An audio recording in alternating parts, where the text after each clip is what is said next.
Bonjour à tous, on refait la télé. Déjà le numéro 2 avec moi ce soir, Jean-Charles et Océane. Bonsoir à vous deux. Bonsoir. Bon, Bonsoir. on a un invité de marque ce soir dans un instant qui va venir nous rejoindre. C'est Alexandre Pell, le fameux comptable de la série Caméra Café. Vous vous en souvenez? Bien sûr, Sylvain. Ah oui, bien sûr. Sylvain Muller, exactement. Et puis on va aussi parler de plusieurs sujets, dont LCI, la chaîne d'info. On ne sait pas encore à l'heure actuelle si c'est une chaîne qui va disparaître du PAF dans quelques mois. On parlera des 30 ans de Canal+. 30 ans déjà, c'était il y a quelques jours.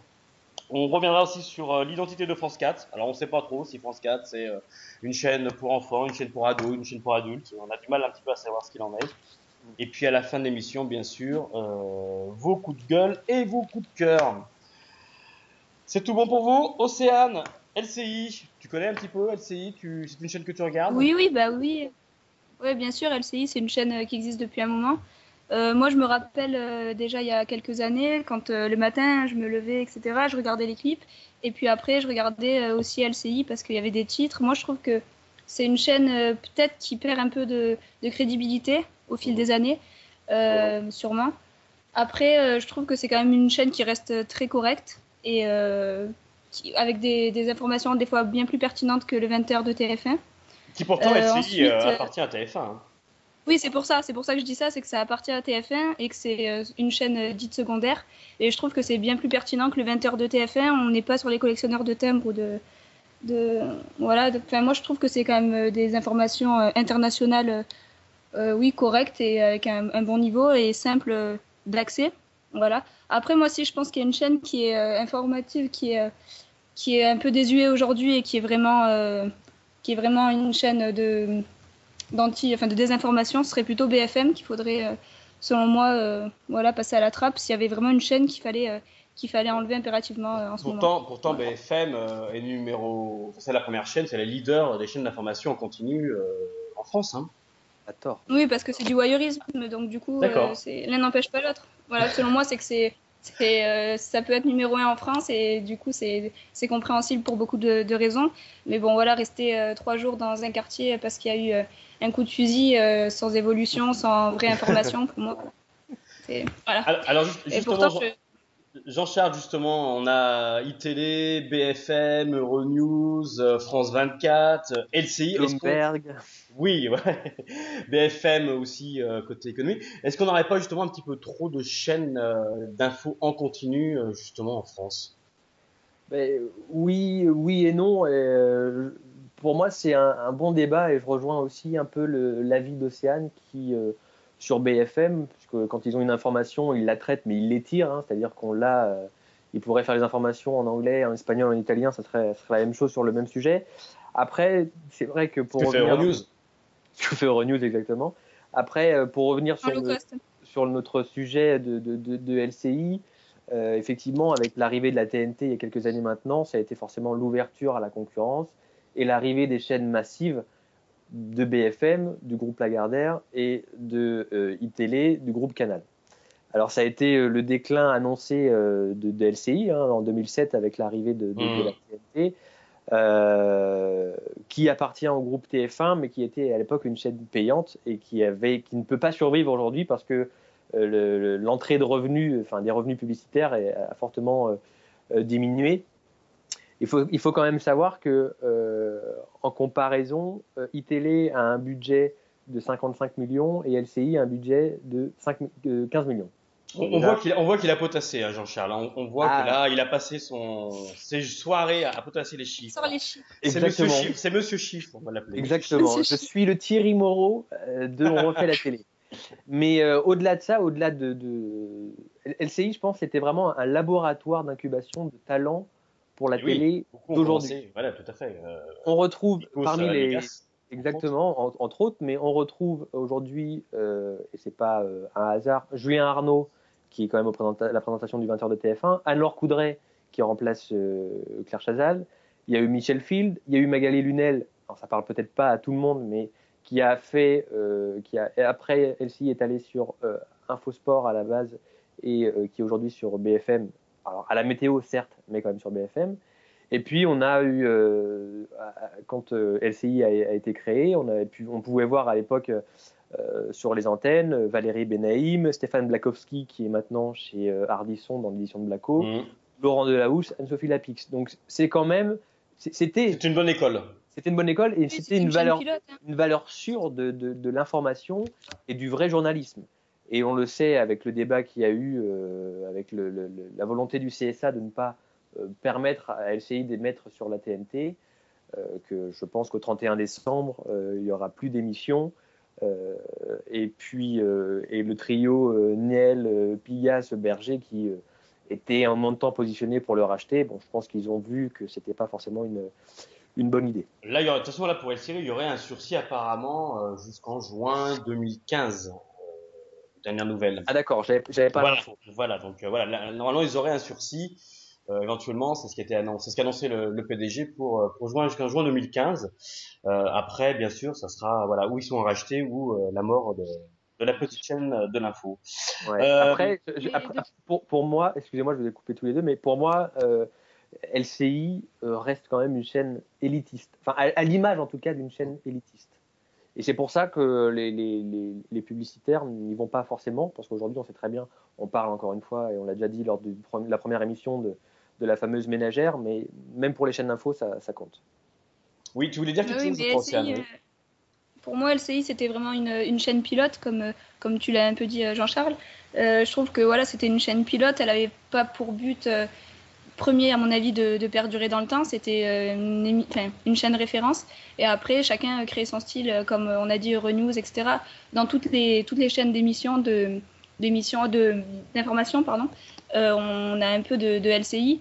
Et du coup, tout le monde s'est un peu empreint cette chaîne. Et du coup, c'est le fait que tout le monde s'est empreint cette chaîne, ça lui a fait perdre de l'identité qu'elle avait, elle, selon moi, au début, et qu'elle a de moins en moins, puisque les chaînes réussissent avec BFM, avec la surinformation, désinformation, etc., ce qu'on veut, mais Euronews avec, en spécificité avec les pays du coup, européens, avec l'élargissement, etc., mais tous, ils sont basés, selon moi, sur LCI, et là, du coup, c'est pour ça qu'elle est un peu en déclin, parce qu'il n'y a pas de restructuration, pas de renouveau, pas de traitement d'informations différentes, et je pense qu'à long terme, elle a été un peu épuisée par ça. Et pourtant, quand je regarde LCI, que je regarde très peu, je l'avoue, j'ai l'impression que c'est la seule chaîne qui me permet un peu de retrouver le type de présentation qu'on peut avoir sur la BBC ou CBS aux États-Unis, dans sa forme. Certes, il y a toujours un duo de présentateurs, que ce soit sur BFM, et puis la matinale sur iTélé, c'est différent parce que Bruce Toussaint est tellement fort dans les deux sens du terme, hein, est tellement fort qu'il porte vraiment le programme. Bruce, tu nous écoutes. Exactement. Mais c'est vrai que je vois en LCI cette vraie connotation émission anglo-saxonne, américaine. Bon. On suivra donc un petit peu cette aventure d'LCI d'ici quelques semaines, quelques mois. On va rester dans l'information, on va faire une petite parenthèse. J'aimerais qu'on revienne un petit peu sur l'affaire Nabila, parce que souvenez-vous, à la première émission, on avait annoncé qu'elle elle finirait peut-être l'année n'en touche pas à mon poste, mais qu'elle irait peut-être pas plus loin. Et en effet, après, on n'avait pas deviné qu'elle irait en prison. On n'avait pas deviné qu'elle allait finir en prison. Nabila, Océane, surprise? Pas surprise? Surprise, non. Enfin, surprise, oui, de l'acte, évidemment, comme tout le monde. Surprise, on peut pas trouver ça banal, quoi. Mais bon, je pense que c'est une conséquence de beaucoup de choses qui ont fait qu'on en parlait à la dernière émission, du rôle qu'on lui a donné, du rôle qu'on a voulu endosser. Elle part de rien, c'est quelqu'un qui a eu beaucoup de choses d'un coup, qui a eu beaucoup de succès, beaucoup de médiatisation autour d'elle et à plus forte échelle encore au niveau de son couple. C'est une pression médiatique qu'elle n'a pas supportée. Bon, après, le tempérament qu'elle a et ce qui se passe dans sa vie privée, ça c'est une chose, c'est autre chose. Après, l'acte c'est grave, que ce soit Nabila ou n'importe qui, Et les 30 ans de prison, après, là, c'est toujours pareil, quoi, la surmédiatisation autour de ça. Est-ce que c'est trop? Est-ce que oui? Moi, je trouve de toute façon. Mais je sais pas. D'un côté, je suis surprise, oui et non, quoi, parce que c'était obligé qu'elle, comme une cocotte minute, au bout d'un moment, qu'elle explose. Et puis on se doutait que ça allait être tôt ou tard, et c'était plutôt tôt que tard. Et voilà. Pour moi, c'est pas une grande surprise, malheureusement. Et puis là, apparemment, on sait aujourd'hui que Thomas a apparemment déclaré auprès du juge que Nabila l'avait bien poignardé ce fameux soir. Jean-Charles, sur Nabila, est-ce que réellement la télé-réalité, ou du moins le succès qu'elle a connu, a vraiment joué sur son caractère, a joué sur cet acte, selon toi? Je pense que de toute manière, avant qu'on l'a, parce qu'il faut pas oublier, tout le monde a découvert Nabila dans Les Anges, mais il faut pas oublier qu'elle a commencé la télé-réalité avec L'amour est aveugle sur TF1. Absolument, oui, tout à fait. Donc déjà, quand on décide de participer à ce genre d'émission, c'est qu'on a une recherche quand même de la gloire, de la célébrité, et d'attirer les lumières sur soi. Et de toute manière, elle ne s'en est jamais cachée. Après, Nabila, on pourrait mettre dans le même sac, à degré moindre en termes d'histoire, mais il y a Loana aussi, qui a connu une descente aux enfers, qui continue d'ailleurs. Qui continue d'ailleurs, elle creuse. Hein. Oui, elle creuse encore.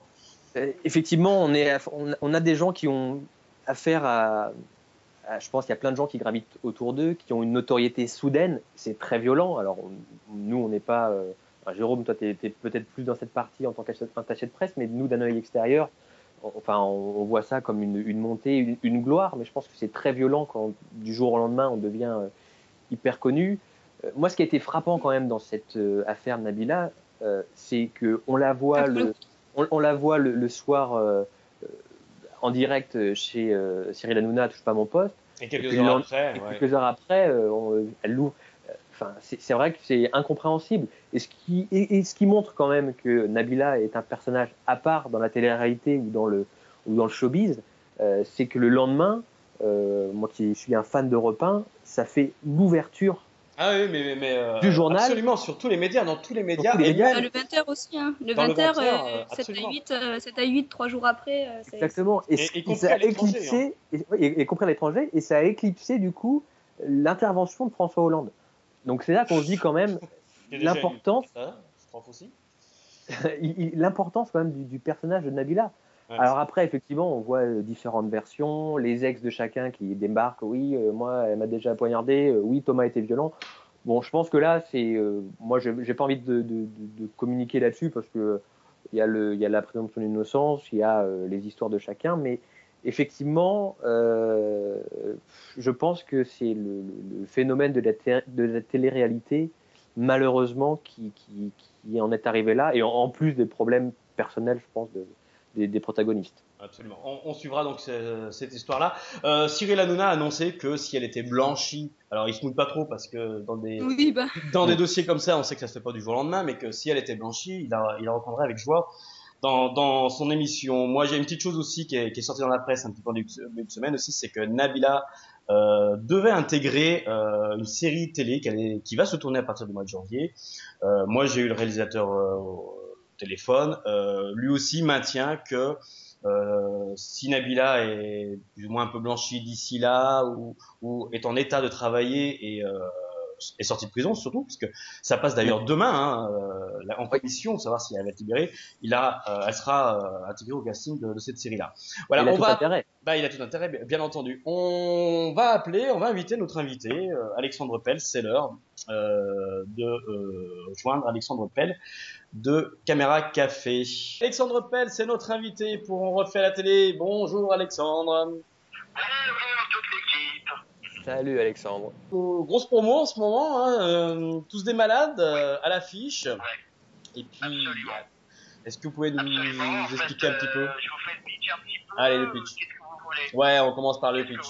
Vas-y, fais le pitch. Bon, alors, c'est l'histoire, en fait, c'est une pièce avec Marion Gamme, que vous connaissez, puisque c'est une pièce de scène de ménage. Voilà, c'est une pièce folle, délirante. Je crois que Jérôme, vous l'avez vue. Absolument. En première. Absolument. Exactement. Donc, vous en parlerez encore mieux que moi. Donc voilà, c'est une pièce qui est très drôle, qui est moderne, qui est une vraie création, qui est une ancienne par Alex Wood. Et voilà, ça va à 100 à l'heure. C'est juste super drôle. Moi, personnellement, je la trouve formidable. J'ai eu de la chance parce que on m'a très vite proposé le rôle. Et puis, et on est sur un petit nuage et on l'a joué 9 fois. On est en tournée, là, on sera à Bar-sur-Aude vendredi. On l'a joué 9 fois et on a eu 400 000 ovations. Et très sincèrement, il y a encore pas mal de choses à caler, mais c'est extrêmement prometteur pour la suite. Alors moi, j'ai quand même une petite remarque, c'est qu'on a Alex Wood, donc qui est le metteur en scène de la pièce, on a Alexandre Pell, ex Caméra Café, on a encore Marion Gamme, pour scène de ménage, c'est donc la maison d'M6 sur scène en fait. C'est exactement ça. C'est exactement ça. Bah ouais, c'est vrai qu'on profite un peu de la notoriété des uns et des autres. Nous, celle de Marion, voilà. Et puis voilà. Et puis nous, on profite de ça. Et puis c'est vrai qu'on a un peu la chance. On s'est tous un peu croisés avec Alex. On s'est toujours rencontrés dans un couloir. Et là, voilà, à chaque fois, ça se passait super bien. Et on avait envie l'un et l'autre de travailler ensemble. Et voilà. Et quand il m'a proposé le projet, c'était super hyper. Voilà, et moi je confirme que pour l'avoir vu, c'est vraiment fou rire non-stop pendant 1h30, avec même des effets spéciaux. Oui, oui, il y a des effets spéciaux sur une pièce de théâtre. Et c'est vrai, hein, c'est véridique. Hein. Jean-Charles, je crois que vous avez quelques questions à poser à Alexandre Pell. On vous a connu physiquement, mais moi j'étais un grand fan, et je reste un grand fan de H, série pour laquelle vous avez participé au dialogue, et des dialogues qui restent cultes. Par contre, à mon goût, on vous voit pas assez sur soit des programmes courts ou de la série de manière traditionnelle. Est-ce que, pardon? C'est d'une façon générale en fait, vous me dites. Ouais, exactement, d'une façon générale. Est-ce que c'est lié à l'enfermement de votre personnage avec Sylvain, ou est-ce que c'est parce que c'est une volonté de votre part de choisir, on va dire, des pièces de théâtre ou des programmes qui vous correspondent plus? Non, en fait, c'est un peu tout, c'est-à-dire que effectivement, j'aimerais bien jouer moi dans des, j'aimerais jouer plus dans des programmes courts. Là, on a tourné un pilote la semaine dernière. Voilà, j'ai jamais rencontré vraiment un projet qui était formidable. Je parle de qui s'est fait. J'en ai rencontré plein des projets formidables qui ne se sont pas faits. Il y avait toujours quelque chose qui manquait. Et voilà. Et ce qui se passe, c'est que par moment, si c'était que ma volonté, moi, je ferais que du programme court parce que j'adore ça. Le problème, c'est qu'il y a en France des décideurs de chaînes. Et on n'est pas tout seul malheureusement, et Jérôme en fait quelque chose, donc voilà, donc on est un peu tous tributaires de ça, et la qualité de notre projet malheureusement n'a un peu rien à voir avec ça. Moi en ce qui me concerne, j'ai jamais lâché l'affaire, et je continue à essayer de faire des programmes courts, à les monter, mais par moment on ne trouve pas en face de nous toute l'enthousiasme et l'envie de les faire, quoi. Donc voilà, mais il n'y a pas de ma part, c'est pas de l'ostracisme, c'est pas une volonté de vouloir à tout prix m'enfermer dans Caméra Café, c'est que voilà, j'ai eu des bons projets entre les mains, j'ai essayé de les monter et j'ai pas réussi à les monter, quoi. Et c'est soit ça venait trop tôt, soit c'était trop tard, mais c'était jamais le moment. Voilà. Enfin, il faut quand même préciser aussi une chose, c'est que Caméra Café, c'est multi-rediffusé depuis des années entre Paris Première, M6, enfin mon site, enfin toutes les chaînes du groupe. Entre Shifter, entre W9, enfin j'ai l'impression d'avoir jamais quitté le rôle, quoi. C'est-à-dire que et c'est aussi ce qui fait que ça m'arrive de remplir les salles, ça me permet aussi de jouer avec Marion, ça me permet beaucoup de choses, quoi. Vraiment beaucoup de choses. Donc il y a les deux côtés d'une même pièce, il y a il y a le revers, et puis il y a aussi la médaille, quoi. Donc, voilà. Et justement, dans la pièce que vous jouez actuellement, Tous des malades, est-ce que, alors c'est tout récent, vous l'avez dit, ça fait 9 représentations, mais est-ce que vous avez le recul nécessaire pour analyser un peu les gens qui viennent vous voir? Est-ce que la salle, on va dire, elle est coupée en deux, avec une population peut-être qui correspond plus à Marion Gamme, et une population, je suis resté poli, hein, vous avez vu, et une population qui correspond plus à vous, voilà, de 35-40 ans, enfin de la génération vraiment H ou Caméra Café? Non, mais en fait, la salle, elle est coupée en un seul morceau, c'est-à-dire que les gens qui veulent se marier, en fait. D'accord. C'est-à-dire qu'en fait, ils ont Marion Gamme, ils ont Sylvain de Caméra Café, ils ont Huguette de scène de ménage, ils ont Alex Good, et puis ils se disent que, voilà, ils disent, on va se bidonner, quoi. Et ce qui est le cas. Et voilà, et c'est vrai que c'est une chouette, je trouve, de la part d'Alex Good de nous avoir réunis, c'est vraiment une très chouette idée.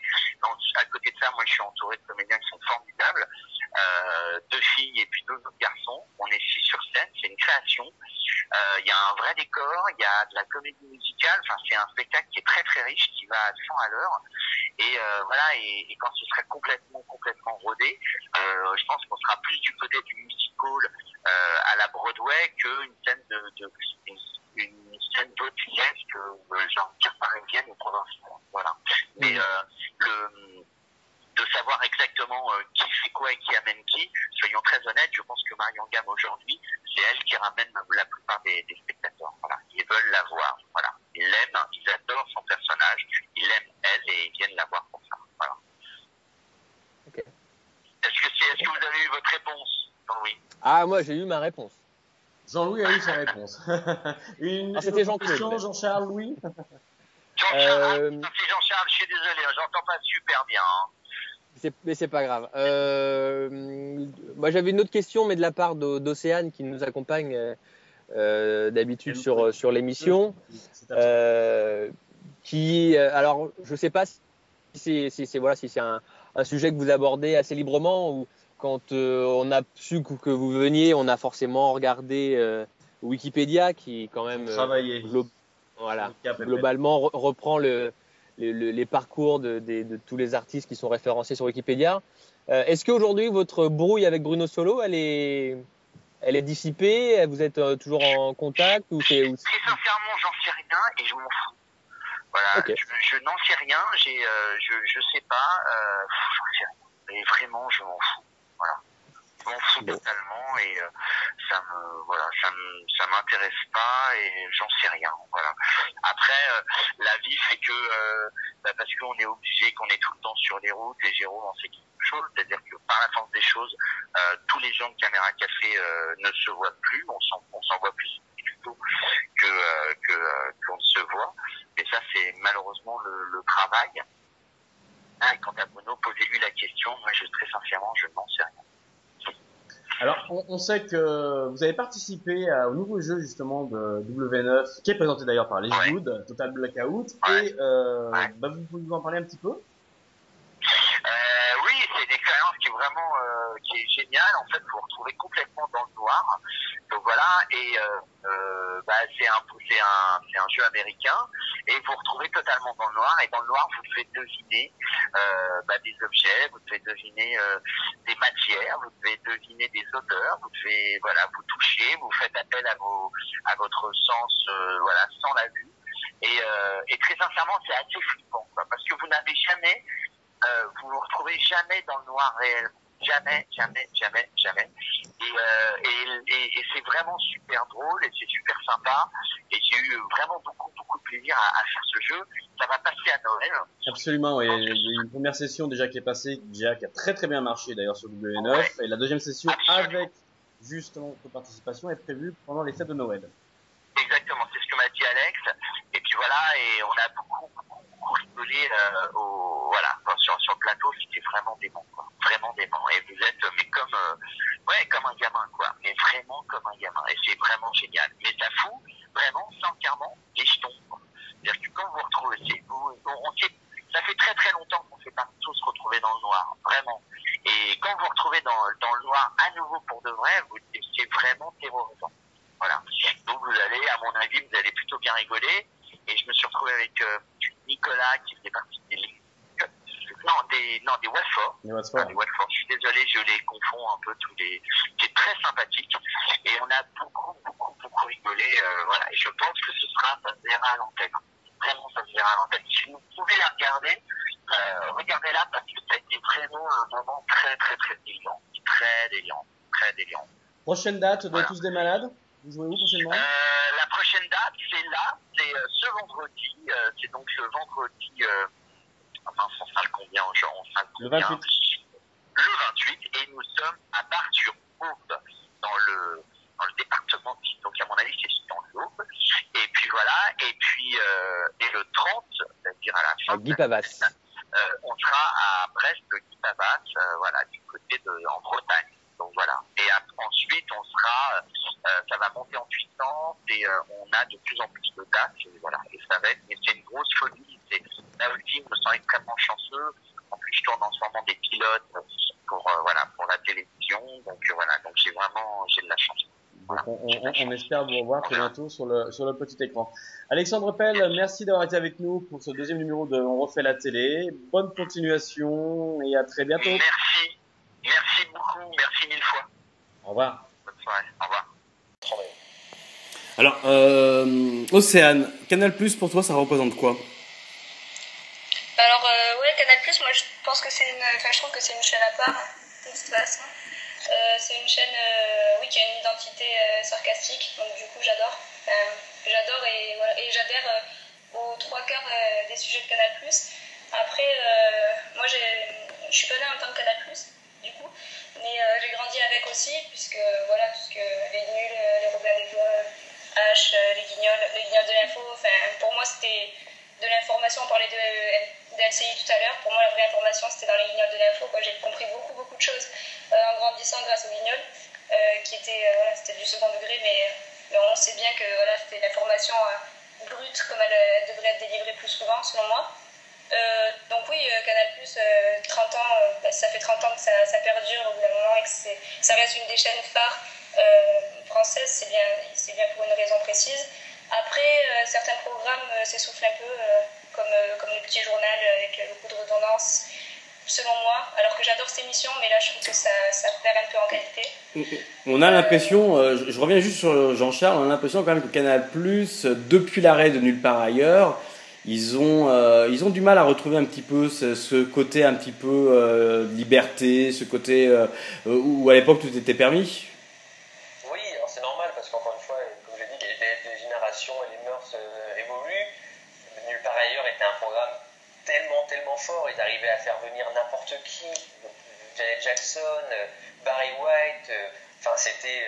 le grand journal, ils arrivent aussi à faire venir quand même du bon monde. Sûr, mais on est sur un côté plus policé, plus conventionnel, plus bobo, c'est différent. Effectivement, le grand journal est bien installé, mais avant que le grand journal arrive, ils se sont cherchés. Il y a eu 20 heures dispétantes qui a fait 2-3 saisons. C'est vrai que c'est un programme, en tout cas une case dans le case horaire qui était assez importante, et ils l'ont bien comblé avec le grand journal. Mais malgré tout, je trouve que la succession d'Antoine de Denisot par Decaune, elle est un petit peu dure, quoi. Hein. C'est pas parce que Decaune a fait les belles heures de Nulle part ailleurs qu'il était forcément le meilleur candidat pour la présentation du... C'est une erreur? D'après toi, c'est une erreur d'avoir mis Decaune? Une erreur, je sais pas, parce qu'il est quand même... il incarne malgré tout l'esprit Canal, mais j'aurais plus vu peut-être quelqu'un comme Bruce Toussaint. Moi, j'aurais adoré voir Bruce Toussaint présenter le grand journal. Je pense qu'il a ce côté où il est crédible quand il interviewe des politiques. Il a aussi ce côté un peu fun, de mec ouvert et avec beaucoup d'autodérision. Océane, tu voulais réagir, je crois, non, par rapport à la présentation du grand journal? Ouais, je suis un peu partagée moi aussi pour Decaune. Je trouve qu'il est quand même charismatique et emblématique. C'est quand même une personnalité de Canal, c'est indéniable.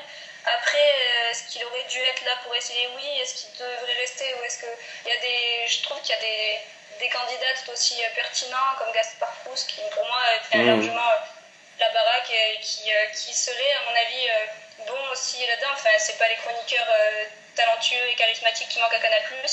Donc au bout d'un moment, pourquoi pas essayer une saison avec un autre, voir comment ça fait, comment ça se passe, parce que je trouve que ouais, ça perd un peu en crédibilité, bien que ça reste une émission divertissante et sympa à regarder, hein, c'est sûr. Bon, il y a une chaîne par contre à côté, on va en parler tout de suite, c'est le prochain sujet, c'est France 4, qui est pour l'instant un petit peu une chaîne sans identité, contrairement à Canal+.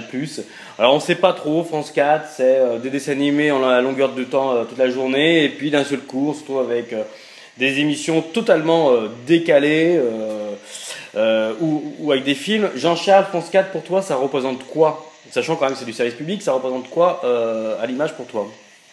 Pas grand chose, j'ai envie de dire, malheureusement, parce qu'il y a un gros problème d'identification sur cette chaîne. Le slogan de France 4 à la base c'est France 4 ça déchaîne.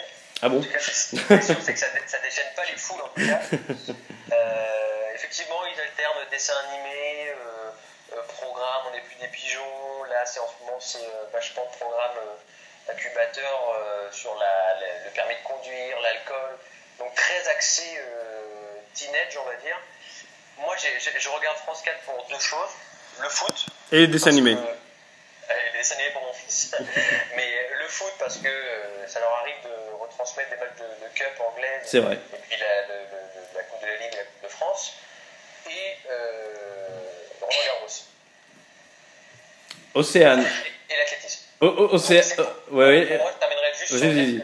c'est-à-dire que France 4, c'est plus une chaîne de sport, mais c'est une chaîne de seconde zone.